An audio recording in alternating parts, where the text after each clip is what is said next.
Hello friends, तो आज की इस वीडियो में डिस्कस करने वाले हैं कंपैरेटिव पॉलिटिक्स का जो सेकंड सब यूनिट है फर्स्ट यूनिट का, that is distinction between comparative government and comparative politics. तो स्टार्ट करते हैं सबसे पहले मीनिंग से। कंपैरेटिव पॉलिटिक्स जो है वो स्टडी करती है पॉलिटिकल सिस्टम का, प्रोसेसेस का अक्रॉस डिफरेंट कंट्रीज़, ठीक है, या रीजन्स। मीन्स कि अलग अलग कंट्रीज़ के जो है उसकी स्टडी करती है, ठीक है, कंपेयर करती है पॉलिटिकल सिस्टम को डिफरेंट कंट्रीज़ के, जिसका मोटिव ये होता है कि सिमिलरिटीज़ को और डिफरेंसेस को पॉलिटिकल सिस्टम में समझना, ठीक है। देन ये जो सब फील्ड है वो एग्जामिन करती है, डिस्क्राइब करती है वेरियस इंस्टीट्यूशंस को, एक्टर्स को, प्रोसेसेस को, जो कि पॉलिटिक्स को शेप करते हैं डिफरेंट कंट्रीज़ में। क्लियर। नेक्स्ट बात करते हैं कंपैरेटिव गवर्नमेंट क्या होती है। तो कंपैरेटिव गवर्नमेंट जो है वो नैरो वे में फोकस करती है, जो फॉर्मल स्ट्रक्चर्स होते हैं ना, प्रोसेसेस होते हैं गवर्नमेंट के अलग अलग कंट्रीज़ में, उनके ऊपर जो है फोकस करती है। ये मतलब वो जो ब्रांचेस होती है ना गवर्नमेंट की, उनको इंक्लूड करती है, जैसे कि एग्जीक्यूटिव हो गया, लेजिस्लेटिव हो गया, जुडिशियल ब्रांचेस हो गया, और साथ ही साथ में जो रिलेशनशिप्स हैं उनके बीच में, डिस्ट्रीब्यूशन ऑफ पावर्स क्या है, उसकी स्टडी को इन्वॉल्व करती है, ठीक है। तो ओवरऑल कहने का मतलब ये है कि जो कंपैरेटिव पॉलिटिक्स है वो तो इन इंस्टीट्यूशंस को स्टडी करती है, मतलब जो लेजिस्लेटिव, एग्जीक्यूटिव, जुडिशरी जो है, बट आल्सो जो है मतलब नॉन स्टेट एजेंसीज जो हैं, जैसे कि बात करें प्रेशर ग्रुप्स की, इंटरेस्ट ग्रुप्स की, उनकी स्टडी को भी इन्वॉल्व करती है। लेकिन जो कंपैरेटिव गवर्नमेंट है वो एक नैरो कॉन्सेप्ट है, ठीक है। गवर्नमेंट जो है नैरो कंपैरेटिव गवर्नमेंट जो है वो सिर्फ फोकस करती है इन जो मतलब जो फॉर्मल स्ट्रक्चर्स होते हैं ना गवर्नमेंट के, इनके ऊपर फोकस करती है, ठीक है। नेक्स्ट बात करते हैं इसके डिफरेंसेस की।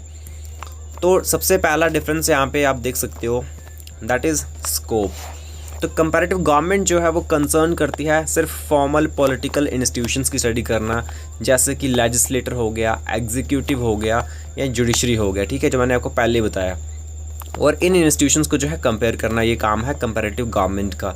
लेकिन on the other hand comparative politics जो है वो इनफॉर्मल इंस्टीट्यूशंस की स्टडी तो करती है, बट आल्सो जो नॉन स्टेट एजेंसीज हैं, interest groups and pressure groups, इनकी स्टडी को भी जो है इन्वॉल्व किया जाता है कंपैरेटिव पॉलिटिक्स के अंडर।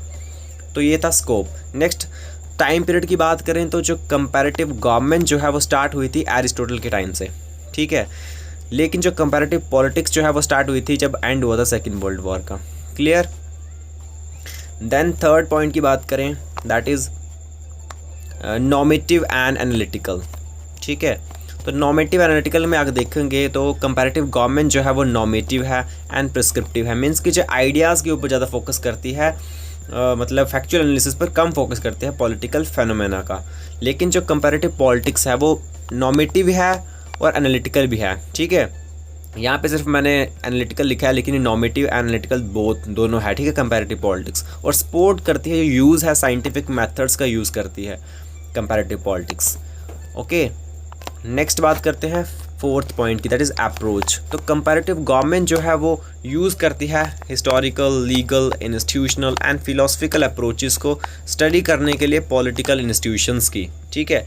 बट कंपैरेटिव पॉलिटिक्स जो है वो साइंटिफिक मॉडर्न अप्रोचेस को यूज़ करती है, जैसे कि सिस्टम अप्रोच की बात करें, स्ट्रक्चरल फंक्शनल अप्रोच की बात करें, जो कि आपका जो नेक्स्ट टॉपिक है इसके बाद, जो स्ट्रक्चरल फंक्शनल अप्रोच है गैब्रियल एलमोंट के द्वारा, उसको हम डिस्कस करेंगे डिटेल में, ठीक है।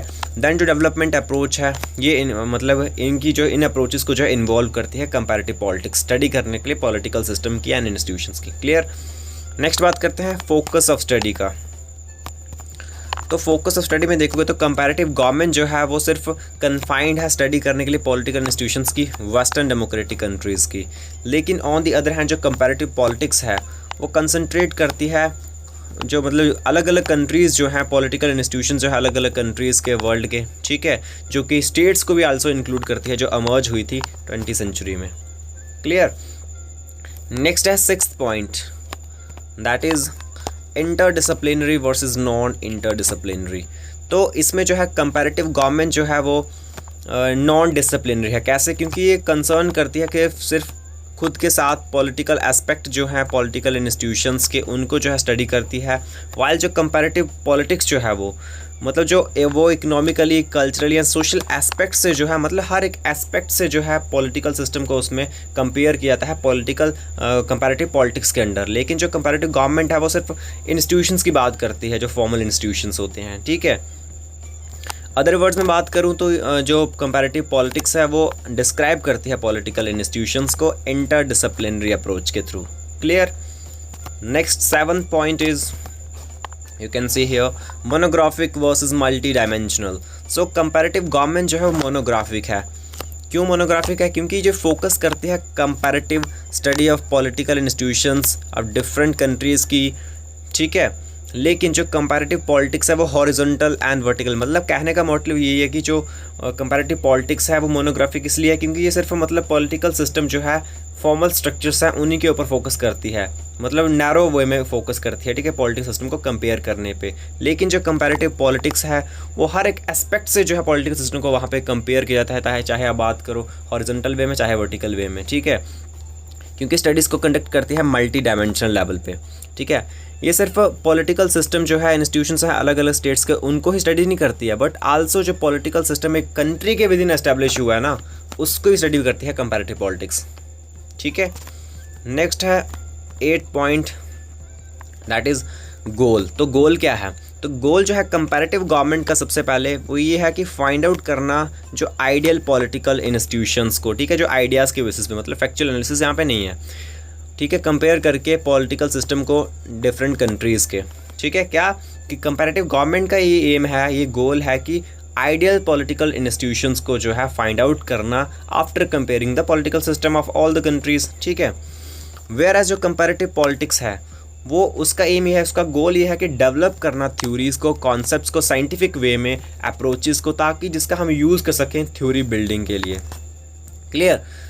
तो नेक्स्ट कंक्लूजन की अगर बात करें तो ओवरऑल जो कंपैरेटिव पॉलिटिक्स है वो एक ब्रॉडर कॉन्सेप्ट है, ब्रॉडर फोकस है, ठीक है, कंपैरेटिव गवर्नमेंट के कंपैरिजन में, ठीक है, क्योंकि ये एनकम्पर्स करती है wider range of political phenomena, while जो कंपैरेटिव गवर्नमेंट है वो ज़्यादा फोकस करती है फॉर्मल स्ट्रक्चर्स के ऊपर एंड प्रोसेस ऑफ गवर्नमेंट, ठीक है। लेकिन दोनों ही सब फील्ड जो है बहुत इंपॉर्टेंट है, बहुत सिग्निफिकेंट है अंडरस्टैंड करने के लिए जो कॉम्प्लेक्सिटीज़ हैं पॉलिटिकल सिस्टम की, प्रोसेसेस की अक्रॉस डिफरेंट कंट्रीज़, ठीक है। तो ये था difference between comparative government and comparative politics. I hope friends आपको ये कॉन्सेप्ट जो है वो समझ आ चुका होगा कि क्या डिफरेंस होता है कंपैरेटिव गवर्नमेंट में एंड कंपैरेटिव पॉलिटिक्स में। लेकिन फिर भी अगर आपको कोई भी इसमें बीच में कोई डाउट आए तो आप मुझे कमेंट में पूछ सकते हो, आई विल रिप्लाई यू, ठीक है। Okay, thank you, thanks for watching.